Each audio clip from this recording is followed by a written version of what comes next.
কোরআন একটা ভাওতাবাজি জামাত ইসলামের, কোরআন একটা ভাওতাবাজি জামাত ইসলাম। ম্যাডামের সাথে সম্পর্ক ছিল, আমাদেরকে কোন অঙ্গ সংগঠন করতে দেয় নাই,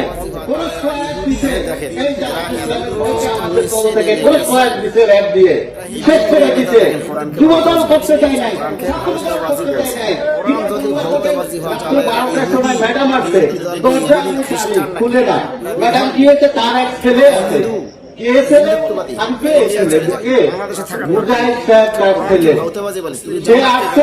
ম্যাডামের দরজা খুলছে, তারপরে নামছে। দেখেন